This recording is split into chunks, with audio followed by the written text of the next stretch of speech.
Dear students, in the previous class, we learned that the people of different religions are treated differently in different countries. अलग अलग धर्म के लोगों को अलग अलग देशों में अलग अलग तरीके से ट्रीट किया जाता है. Students, let us now know about what is secularism. ये सेकुलरिज्म क्या होता है उसको समझते हैं. Students, in the previous chapter you read about how Indian Constitution contained fundamental rights that protect us against the state power as well as against the tyranny of the majority. Students, हम previous chapter में पढ़े थे कि जो India का constitution है उसमें fundamental rights लिखा गया है. ये फंडामेंटल राइट्स हमें स्टेट के पावर से रक्षा करता है और मेजोरिटी लोगों के अत्याचार से भी माइनॉरिटीज को रक्षा करता है. The Indian constitution allows individuals the freedom to live by their religious beliefs and practices as they interpret these. India का कॉन्स्टिट्यूशन सभी लोगों को अलाउ करता है कि सभी लोगों के पास स्वतंत्रता के साथ आज़ादी के साथ जीने का अधिकार है. जिस धर्म को हम मानना चाहें उस धर्म को हमें मानने का अधिकार है और उसको प्रैक्टिस करने का अधिकार है और उसको अपने तरीके से समझ के फॉलो करने का भी अधिकार है.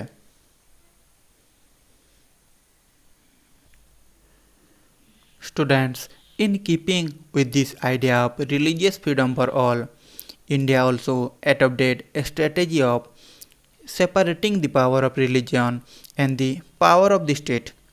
इसी आइडिया को दिमाग में रखते हुए हर किसी के पास अपने मर्जी का धर्म चुनकर उसको फॉलो करने की आज़ादी है. आपके पास आज़ादी है कि आप कोई भी धर्म माने. आपके पास ये भी आज़ादी है कि आप किसी भी धर्म को ना माने. इंडिया में एक स्ट्रेटेजी को भी अडॉप्ट किया गया है. वो स्ट्रेटेजी है जो रिलीजन है उसको स्टेट से अलग कर दिया गया है. इसका मतलब गवर्नमेंट और रिलीजन ये दो अलग अलग चीज़ें हैं. गवर्नमेंट कभी भी हमारा धर्म में हस्तक्षेप नहीं करेगी. हमारी सरकार हमारे धर्म या हमसे नहीं कहेगी कि हमको कौन सा धर्म मानना चाहिए या हम जो मान रहे हैं उसको कम बताएगी ना ज़्यादा बताएगी. Secularism refers to this separation of religion from the state. State का या सरकार का धर्म से अलग होना ही सेकुलरिज्म कहा जाता है. Students, here is a question, why is it important to separate religion from the state. इतना क्यों ज़रूरी है कि स्टेट को रिलीजन से अलग होना चाहिए. तो इसको पढ़ के जानते हैं. As discussed above, the most important aspect of secularism is its separation of religion from state power. This is important for a country to function democratically. जैसे कि हमने डिस्कस किया, सबसे इम्पोर्टेंट एस्पेक्ट जो होता है सेकुलरिज्म का वो होता है रिलीजन और स्टेट का अलग अलग होना. ये एक कंट्री को गणतांत्रिक रूप में फंक्शन करने के लिए बहुत ज़रूरी है. Almost all countries of the world will have more than one religious group living in them.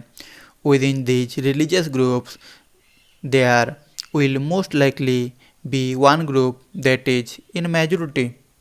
अगर हम वर्ल्ड के बहुत सारे कंट्रीज को देखें तो हर एक देश में एक से ज़्यादा रिलीजियस ग्रुप के लोग रहते हैं. कई सारे धर्मों के लोग रहते हैं. इनमें से कुछ रिलीजियस ग्रुप ऐसा होता है जो मेजॉरिटी में आता है. मतलब कोई एक धर्म के लोग वहाँ पर बहुत होते हैं. जैसे कि हमारे कंट्री इंडिया में हमारे हिंदू रिलीजियस ग्रुप मेजॉरिटी है. If this majority religious group has access to state power then it could quite easily use this power and financial resources to discriminate against and persecute persons of other religions. अगर मेजॉरिटी religious ग्रुप के पास state का power आ जाती है तो उस मेजॉरिटी ग्रुप पावर और फाइनेंशियल रिसोर्सेस को अपने तरीके से यूज करके माइनॉरिटी रिलीजियस लोगों के साथ डिस्क्रिमिनेट करने लगते हैं. उनके साथ प्रोसिक्यूट करने लगते हैं।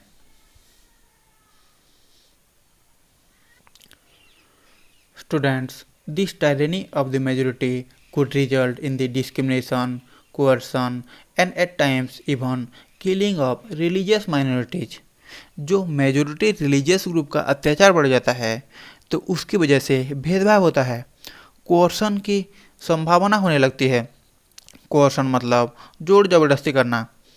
मेजॉरिटी लोग माइनॉरिटीज के लोगों को अपना धर्म बदलने के लिए जोर जबरदस्त कर सकते हैं और वो उन लोगों को अपने हिसाब से रहने के लिए मजबूर कर सकते हैं, और जो रिलीजियस माइनॉरिटीज के लोग हैं उनको मार दिया भी जा सकता है।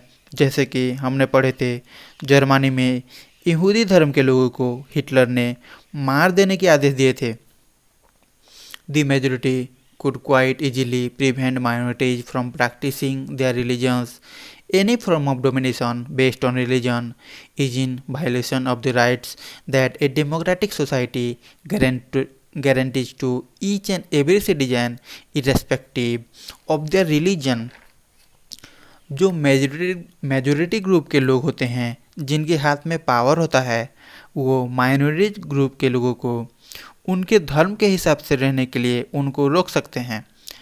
ऐसा कोई धर्म के नाम पर डोमिनेशन होना, वायलेशन होना या फिर किसी के साथ जोर जबरदस्ती करना, ये सब चीज़ें एक इंसान के राइट्स को वायलेट करती है, क्योंकि हर एक नागरिक जो है वो कानून के आगे सभी समान है। Therefore, the tyranny of the majority and the violation of fundamental rights that can result is one reason why it is important to separate the state and religion in democratic societies। जो majority लोगों का minority के साथ अत्याचार होता है और जो उनकी फंडामेंटल राइट्स का उल्लंघन होता है, तो इसी वजह से ये इम्पोर्टेंट है कि जो रिलीजन है उसको स्टेट पावर से अलग किया जाए। Students, another reason that it is important to separate religion from the state in democratic societies is because we also need to protect the freedom of individuals to exit from their religion, embrace another religion, and or have the freedom to interpret religious teachings differently। Second important reason ये है कि religion को state से democratic societies में इसीलिए अलग किया गया है कि ताकि हर एक इंडिविजुअल की फ्रीडम को प्रोटेक्ट किया जा सके। यहाँ पर रिलीजियस फ्रीडम की बात हो रही है। मान लीजिए कि किसी आदमी को अपना धर्म पसंद नहीं आ रहा, तो वो अपने धर्म को छोड़ के दूसरे धर्म को अपना सकती है और स्टेट इस चीज़ में हस्तक्षेप नहीं कर सकती। To understand this point better, let us take the practice of untouchability। You might feel that you dislike this practice within Hinduism, therefore you want to try and reform it। यहाँ पर untouchability की बात किया गया है। अगर इस प्रथा आपको पसंद नहीं आ रहा है तो आप इसमें चेंज करने की कोशिश कर सकते हो, रिफॉर्म करने की कोशिश कर सकते हो। Students, however, if state power were in the hands of those Hindus who support untouchability, then do you think that you would have an easy task to try and change this? लेकिन अगर state के पास power उन लोगों के हाथ में है, उन हिंदूज के हाथ में है जो अनटचेबिलिटी को सपोर्ट करते हैं, तो क्या आपके लिए ये ईजी होगा? आप इस प्रथा में कुछ चेंज कर पाएंगे? तो कहने का मतलब है, अगर किसी रिलीजियस कम्युनिटी के पास पावर है और अगर उसी रिलीजियस कम्युनिटी में चेंज करना चाहते हैं तो ये आपके लिए बहुत डिफ़िकल्ट होगा, क्योंकि उसके पास पावर है और वो उनके हिसाब से काम कर सकते हैं। Even you were a part of a religious group, you might face a lot of resistance from fellow members of the community. These members who have control of state might say that there is only one interpretation of Hinduism and that you do not have freedom to interpret this differently। आप भले ही उस dominant religious group से belong करते हो, फिर भी आपको और ज़्यादा चैलेंजेस देखने को मिल सकता है। जो ये डोमिनेंट रिलीजियस ग्रुप है जिसके हाथ पे पावर है, उनके पास ये नियंत्रण होगा कि वो अपने कम्युनिटी के लोगों को ये कहेंगे कि जो ये हिंदुज़म है इसकी सिर्फ एक ही व्याख्या है, सभी लोग इसको अपने तरीके से इंटरप्रेट नहीं कर सकते हैं और किसी को अधिकार नहीं है कि इसको डिफरेंट वे में इंटरप्रेट किया जाए। So students, this is all about why it is important to separate religion from the state.